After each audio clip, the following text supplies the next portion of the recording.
ማታ አድባራት አስተዳዳሪዎች፣ ሊቃውንተ ቤተ ክርስቲያን፣ ምእመናንና ምእመናት፣ የሰንበት ትምህርት ቤት ወጣቶች፣ የሰበካ ጉባኤ አባላት፣ የህንጻ አሰሪ ኮሚቴ አባላት፣ የእመቤታችን የወላዲተ አምላክ የቃል ኪዳን ልጆች ሁላችሁም በእግዚአብሔር ስም እንደምን ዋላችሁ? አምላካችን እግዚአብሔር በዚህ ታላቅ በዓል ቀን እንድናከብረው በቤቱ ስላሰባሰበን ክብርና ምስጋና ለቅዱስ ስሙ ይሁን። እንግዲህ የሚያስተምር እግዚአብሔር ነው። መካሪው እሱ ነው። አስተማሪ መምህራችን እግዚአብሔር ነው። እኛ መዘጋጀትና ያንተ ፈቃድ ይሁን ብለን መቆም ብቻ ነው። ሌላው ሰው ምን አቅም አለው? እንኳን የእግዚአብሔርን ነገር የራሱንም አከናውኖ መናገር አይችልምና እኔም እንድናገር እናንተም እንድትሰሙ ለእኛ ለሁላችን የሚገባውን ነገር አምላካችን እግዚአብሔር አስተካክሎ እንዲያሰማን አይምሯችንን እንዲያስተካክልልን እንዲሰበስብልን በፊቱ እንዲያቆመን በረከቱን እንዲሰጠን ቅዱስ ፈቃዱ ይሁንልን። የዛሬውን በዓል ባጭሩ ለመግለጽ በጣም መጽሐፈ ሳሙኤል ቀዳማዊ ከምዕራፍ 1 እስከ ምዕራፍ 6-7 ድረስ ማንበብ ነው። በጣም ሰፊ ታሪክ ስለሆነ በአንድ መድረክ ላይ ተገልጾ የሚያልቅ አይደለም። ሊቃውንቱ ምናልባት ማታም ደግሞ ሊያስተምሩት ይችሉ ይሆናል ያልተነገረው። ባጭሩ ግን እኛ እንደው በረከት የምናገኝበት ባጭሩ እኛ የምንገነዘበው ነጥቦቹን ብቻ አንስተን ራሳችን አይተን እንጨርሳለን። እግዚአብሔር አሁን ጉባኤያችን ይቆጣጠርልን። ቀዳማዊ ሳሙኤል አንደኛ ሳሙኤል ማለት ነው ምዕራፍ 4 ቁጥር 3 ላይ አንድ ትልቅ ቃል አለ። ዛሬ በሉ ከኔ ጋር እግዚአብሔር በጠላቶቻችን ፊት ስለምን መታን? ዛሬ እግዚአብሔር በጠላቶቻችን ፊት ስለምን መታን? ድገሙት አንድ ጊዜ። እግዚአብሔር በጠላቶቻችን ፊት ስለምን መታን? ርዕሱ ይሄ ነው የሚሆነው። ይህንን ያሉት ደግሞ እስራኤላውያን ናቸው። ያሉበት ምክንያት ደግሞ ኢአማንያን በሚባሉት በፍልስጤማውያን ስለተሸነፉ ድል ስለሆኑ ነው። ድል የሆኑበት ምክንያት በደል ስለሰሩ ኃጢአት ስለሰሩ ነው።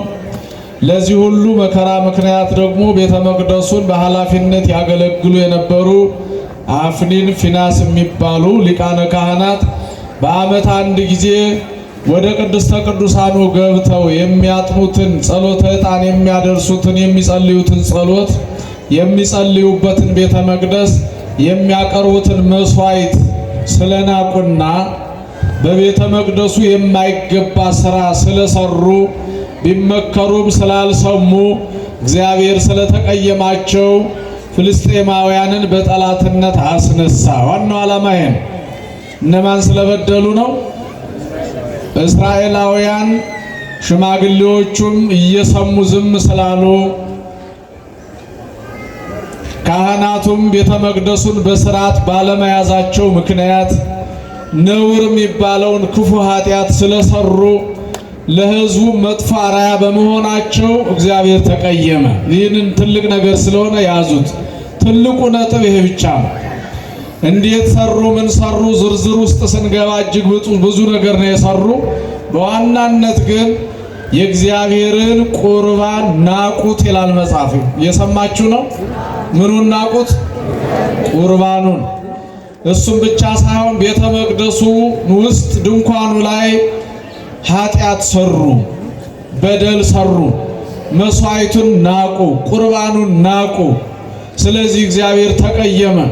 ሽማግሌዎቹ እንዲመክሩ ኃጢአታቸው ለሕዝብ ገለጠ። ሕዝቡም እያወቀ እግዚአብሔር እንደፈለገ ያድርግ ብሎ ዝም አለ። እግዚአብሔር ተቀየመ።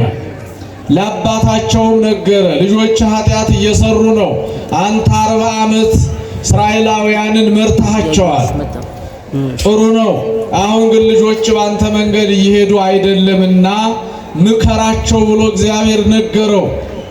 ስለዚህ ኤሊ በአግባቡ አሸንፎ አድምቶ ተቆጥቶ ልጆቹን ሊመልስ አልቻለም። በዚህ ምክንያት እግዚአብሔር ተቀየመ። ስለተቀየመ ጠላት አስነሳባቸው። ስለዚህ ወደ እስራኤል ድንበር እስራኤላውያን ሰፈሩ ሀገራችን ሊወረር ነው ብለው። ፍልስጤማውያን ደግሞ ከሀገራቸው መጥተው የእስራኤል በር ላይ መጥተው ቆሙ። ሰልፍ ሆነ፣ ጦርነት ተጀመረ። በዚህ ጊዜ እስራኤላውያን ተሸነፉ። እነማን ተሸነፉ? እነማን ተሸነፉ? እስራኤላውያን እግዚአብሔርን የሚያመልኩ ናቸው። በደንብ አዳምጡኝ። ማንን ያመልካሉ? እግዚአብሔርን የሚያመልኩ ናቸው። ፍልስጤማውያን ደግሞ ጣዖት የሚያመልኩ እግዚአብሔር የሌላቸው ናቸው። ስለዚህ እስራኤላውያን ሲሸነፉ ሃይማኖት የሌላቸው ሰዎች እኛ እግዚአብሔር እያለን እንዴት ተሸነፍን ብለው 4000 ሰራዊት አልቆባቸው ከሸሹ በኋላ ሽማግሌዎቹ ተሰብስበው ምክር መከሩ። ርዕስ የሰጠኋችሁ ምንድነው? ዛሬ እግዚአብሔር በፍልስጤማውያን በጠላቶቻችን ፊት ስለምን መታን ብለው እግዚአብሔር እንደመታቸው አወቁ። አሳልፎ እንደሰጣቸው ተረዱ። ይህን ጥያቄ ጠየቁ። ታዲያ ምን እናድርግ ተባለ። አይ ሴሎ የሚሄድ ሰው ይመረጥና ታቦተ ሕጉ ከፊታችን እንዲሆን እንፈልጋለን። ጠላት የምናሸንፈው እንደዚያ ሲሆን ነውና ታቦተ ጽዮን ትምጣልን። ይዞ አጅቦ ይዞ የሚመጣ ሰው ይላክ። አባቶች ሂዱ ተብሎ ወደ ሴሎ ሰው ላኩና ታቦተ ሕጉ ወደ ጦርነቱ ስፍራ እንዲመጣ ሆነ። ከዚህ በኋላ ታቦቱ ሲመጣ ሰራዊቱም የደከመውም ወገኑ የሞተበትም ረሳና ደስ ብሎት እልል ብሎ እጅግ ምድሪቱ እስክትንቀጠቀጥ ድረስ እልልታ ለእግዚአብሔር ሕዝብ አቀረበ። እንደሚያሸንፍም እርግጠኛ መስሎ ታየው። ወኔ የሚባለውን ሞራል የሚባለውን አገኙ። ታቦተ ሕጉን ይዘው ካህናቱን አፍኒንና ፊናስን በቤተ መቅደሱ ሥርዓት ይዘው ያላገለገሉትን አገልጋዮች ታቦት እንዲያከብሩ ካደረጉ በኋላ ወደ ጦርነቱ ሄደው ገቡ። ሰልፉ ተጀመረ። ልብ በሉ፣ እግዚአብሔርን የሚያመልኩና የማያመልኩ።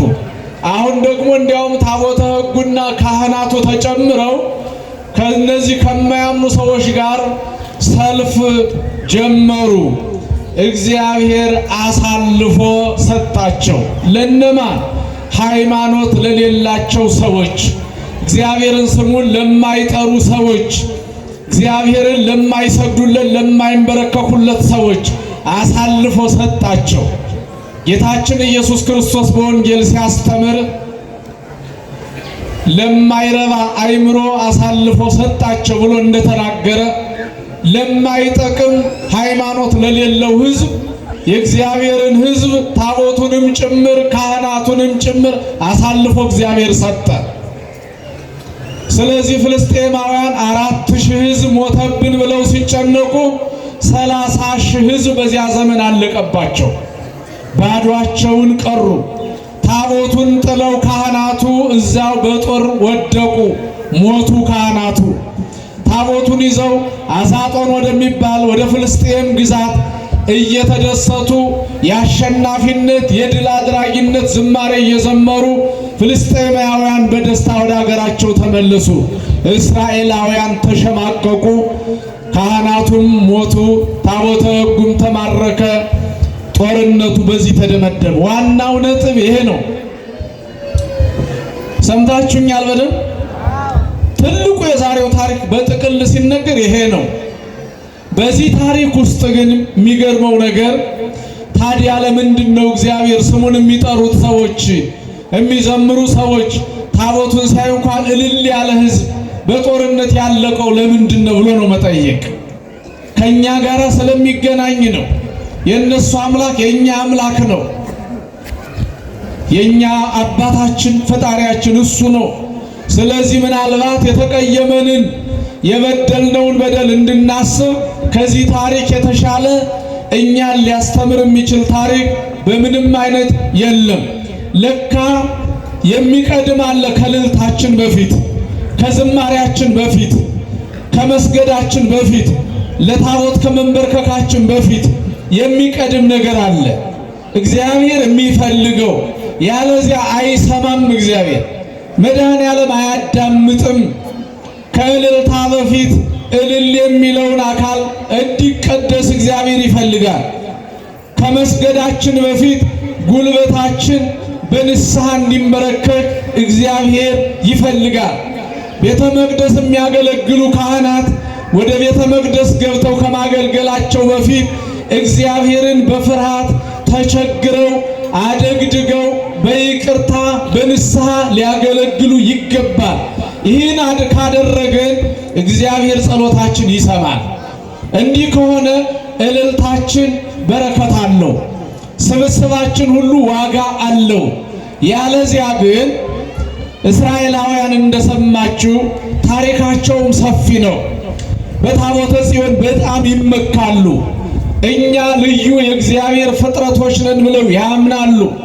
የባሕረ ኤርትራን መከፈል ምልክት አድርገው ይናገራሉ። ከግብፃውያን እጅ እንዴት እንዳዳናቸው ይናገራሉ።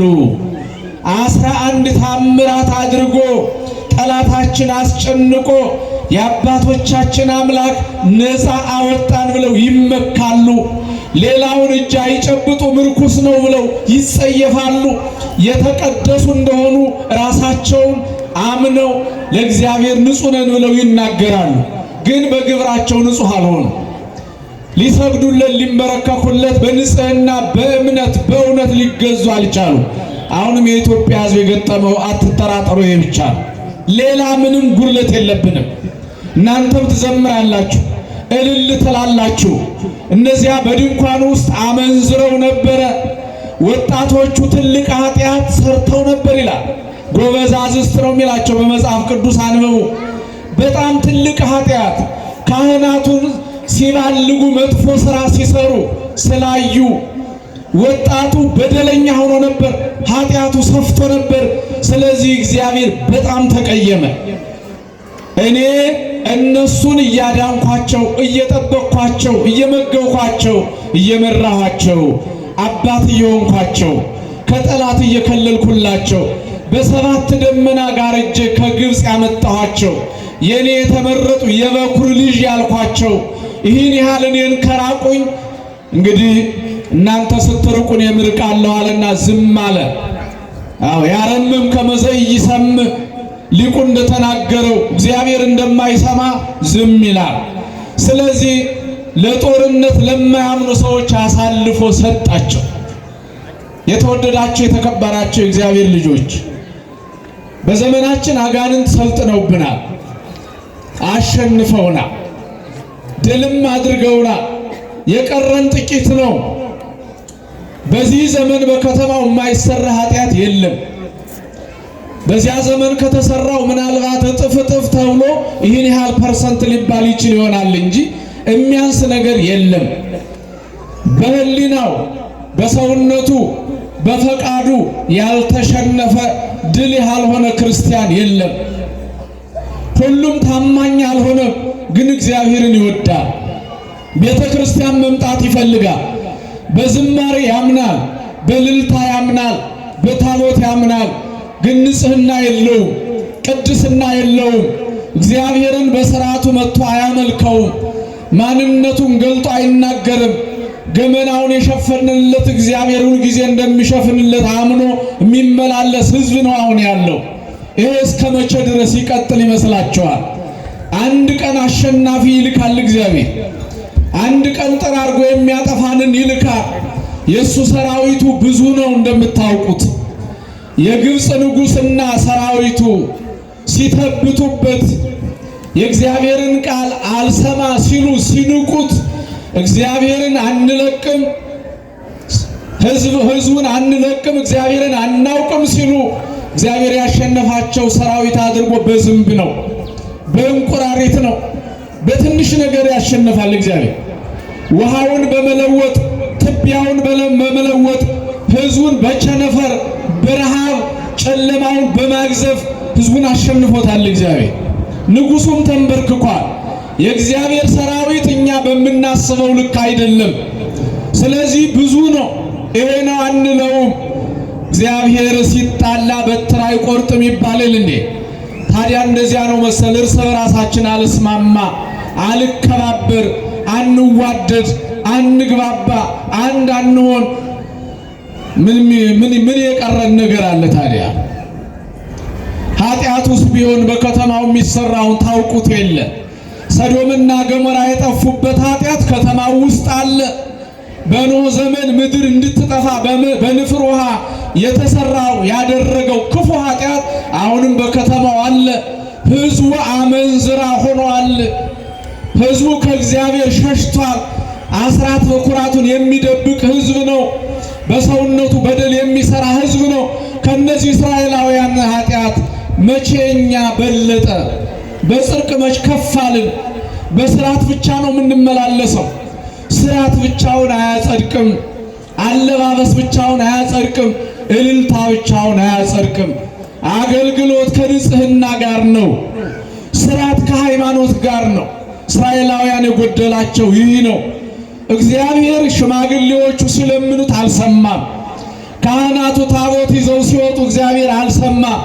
እዚሁ መጽሐፍ ላይ ግን ወደ ኋላ ተመልሰን ምዕራፍ 2 ላይ መጽሐፈ ሳሙኤል ቀዳማዊ አንዲት እውነተኛ የሆነች ሐዘንተኛ ሴት ከባሏ በማህፀኗ ጽንስ ያልተቋጠረላት ያልተሰጣት ሐና የምትባል ሴት በልቧ በእግዚአብሔር ፊት አልቅሳ ተሰምታለች። አንዷ ሴት። ብዙዎቹ እስራኤላውያን አልተሰሙም፣ ካህናቱም አልተሰሙም። ታቦቱንም እግዚአብሔር አላከበረም፣ ልመናቸውን አልሰማ። አንድ ሴት ደግሞ ሰምቷል። ይህችም የሳሙኤል እናት ዛሬ ታሪኳ የሚነገርላት እሷ የለመነችው እንዲህ ብላል፣ ጸና ልቤ በእግዚአብሔር አለች። ልቤ ባንተ ጸና አለች። እስቲ በሉ ልባችሁ ጸንቶ ይሆን በእግዚአብሔር ምናል? እንደው በጣም የሚገርም ነገር እኮ ነው። ዳገባን እኮ ከውስጥ እስከ ውጭ አሁን እኩል ዋለለ። የተበተነ ህሊና፣ ያልተሰበሰበ አይምሮ፣ አምልኮቱን በቅጡ ያላወቀ አማኝ፣ ለእግዚአብሔር ያልተንበረከከ ጉልበት። ምን እናድርግ ምዕመናን?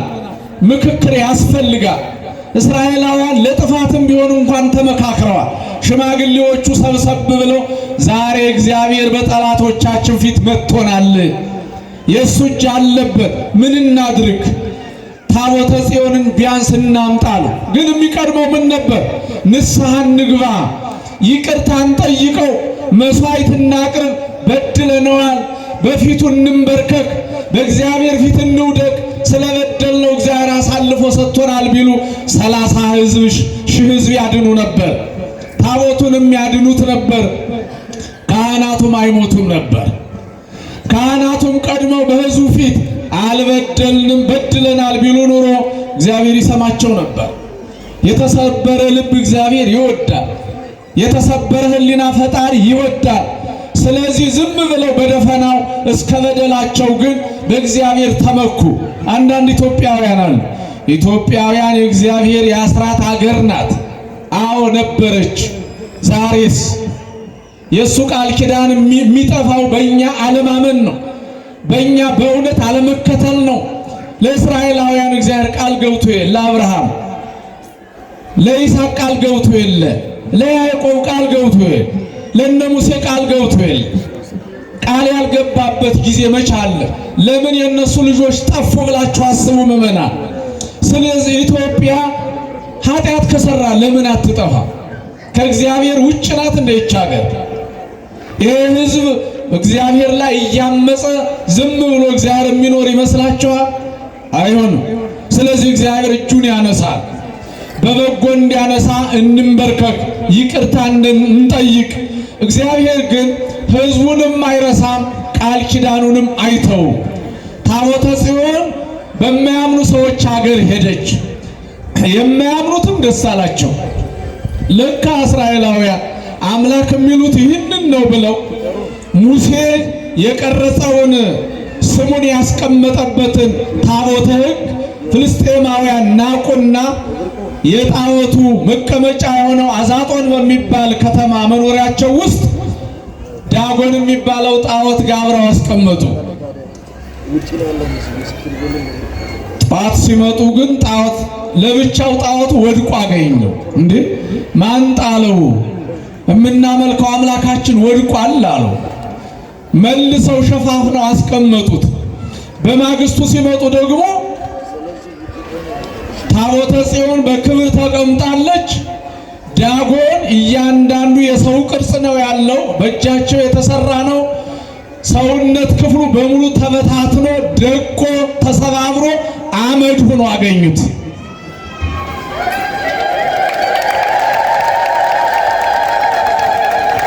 እየሰማችሁ ነው ማለት ነው። እልልታው መልስ ነው። ጣዖቱ ደቆ አገኙት። በጣም ደነገጡ። ይህ ብቻ አይደለም፣ ያች ከተማና በዙሪያው ያለው ሕዝብ በሙሉ በቁስል ተመታ።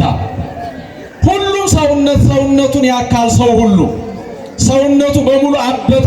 እባጭ የሚባል በሽታ ማንም የማያድነው መድኃኒት የሌለው፣ በዘመናችን ብዙ መድኃኒት የሌላቸው መጥተዋል። ጸበል ግን ያድናል። በሽታ ያዛቸው። ከዚህ ተጨነቁ። ሌላ ከተማ ቀየሩ፣ ጌት የምትባል ሰፈር። እዚያም በሽታው ተከትሎ ሄደ። አስቀሎና ወደሚባል ከተማ ወሰዱ። እዚያም ተከትሎ ሄደ። 7 ወር ሙሉ ፍልስጤማውያን በቤታቸው መቀመጥ አቃታቸው። የእግዚአብሔር እጅ በእነሱ ላይ ተቀመጠ። እስራኤል ቢበድልም እግዚአብሔር ቃል ኪዳኑን አልረሳም። አስጨነቃቸው።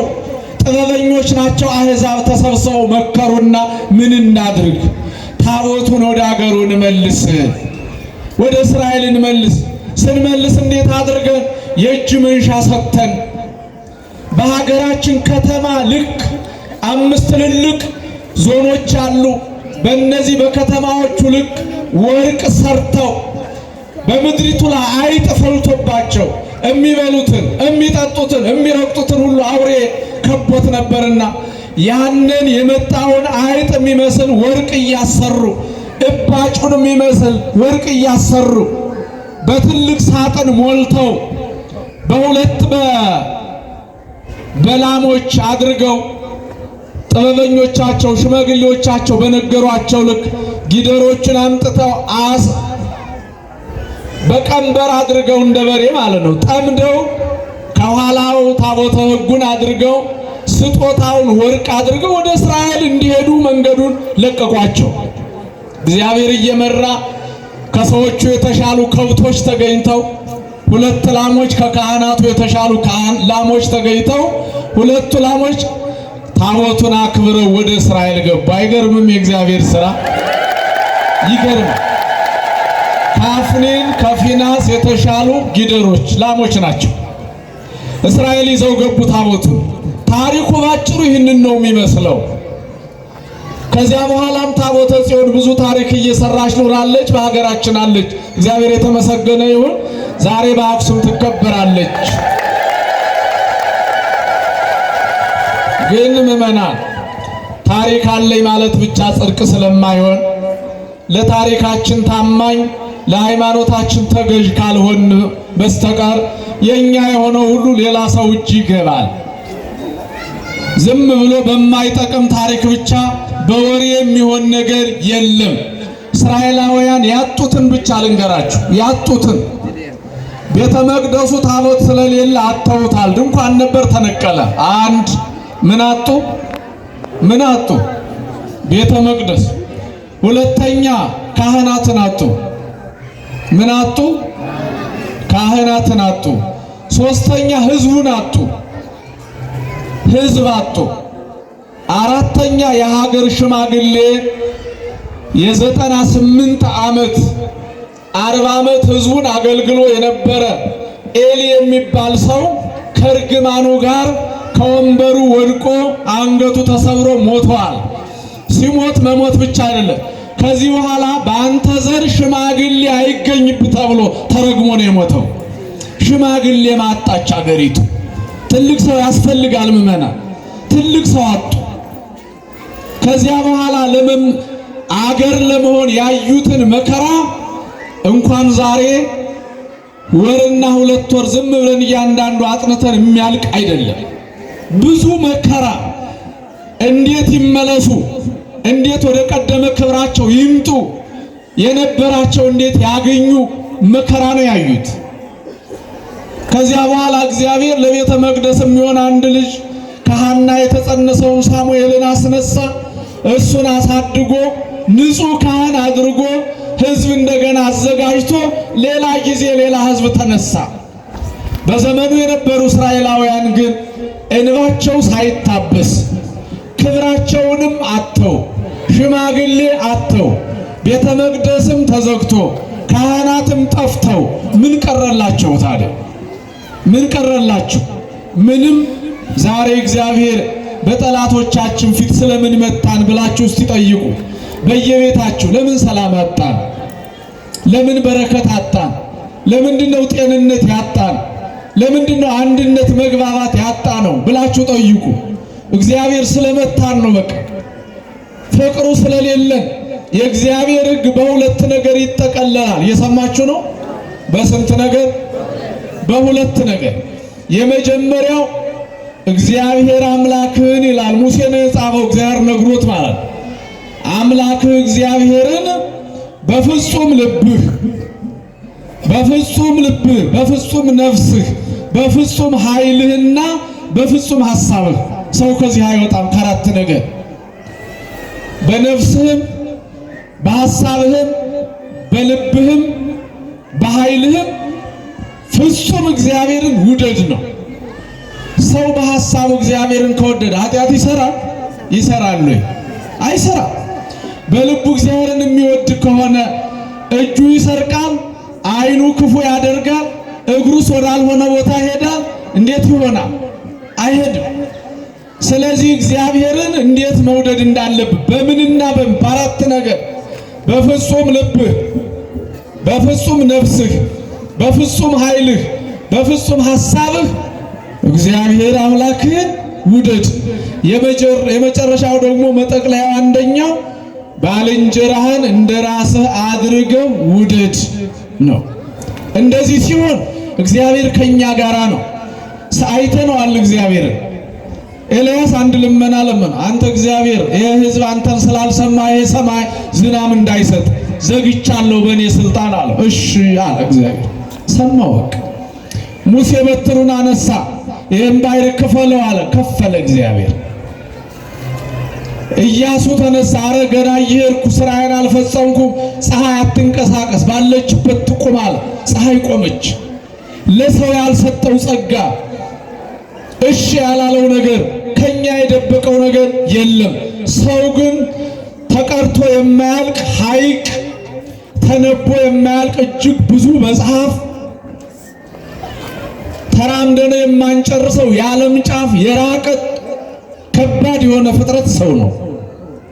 ሰው ከባድ ነው። ይሄ ሁሉ እየተነገረው አሁን ንስሐ እስቲ የተዘጋጃችሁ፣ አሁን እግዚአብሔር ተቆጥቶናል። ዛሬ በእስራኤላውያን በኩል መከረን። ካህናቱም እንደ አፍኒ እንደ ኤልያ እንደ ፊናስ እንዳንሆን፣ ምዕመናኑ እንደ ሕዝበ እስራኤል እንዳናልቅ፣ ከተማውም እንዳይጠፋ፣ ሕዝቡም እንዳይጠፋ፣ እግዚአብሔር እንዳይቀየመን፣ አሳልፎ እንዳይሰጠን ንስሐ እንግባ የሚል ሕዝብ አለ። እንዲያውም አሁን የዛሬው ቄስ ትንሽ ከረር አድርጎታል ስብከቱን ይላል። የዛሬው ቄስ ምን አረገ? አይ ስብከቱ ትንሽ አልተመቸንም፣ አይ ስድብ በዛ፣ ወቀሳ በዛ። እግዚአብሔር ሲናገር መስማት ብቻ ነበር። አሁን ግን መተቸት ነው፣ አስተያየት መስጠት፣ ልክ አይደለም ማለት፣ ወደ እግዚአብሔር እጅ መቀሰር፣ ራስን ማጽደቅ፣ ሌላውን ኃጢአተኛ ማድረግ። ይሄን ችግሩ ያለ ገሌ ነው፣ እነሱ ናቸው፣ እነዚያ ናቸው ማለት፣ ራስን ንጹሕ አስመስሎ መኖር። ተሸፍኖ የሚኖረው ከሰው ጋር ነው እንጂ በእግዚአብሔር ፊት ተሸፋፍኖ መኖር አይቻልም። ገልጦ የሚያይ እግዚአብሔር ነው እኛ ጋር ያለው። ልባችን የፈጠረ እግዚአብሔር ነው እኛ ጋር ያለው። ስለዚህ ዛሬ እግዚአብሔር አሳልፎ እንዳይሰጠን፣ ክብራችንም እንዳያሳጠን፣ ሽማግሌም እንዳያሳጣን። ሽማግሌ ሳተናል። አገር የሚያስታርቅ መች አለ? አገር አይደለም። እኔ ማርያም ምስክሬ፣ እንደው በሰፈር የሚያስታርቅ ሰው አላችሁ? ያላችሁ ሰው እድለኞች ናችሁ። ጓደኛና ጓደኛ ተጣልቶ ታረቁ የሚል እናት አባት አለን?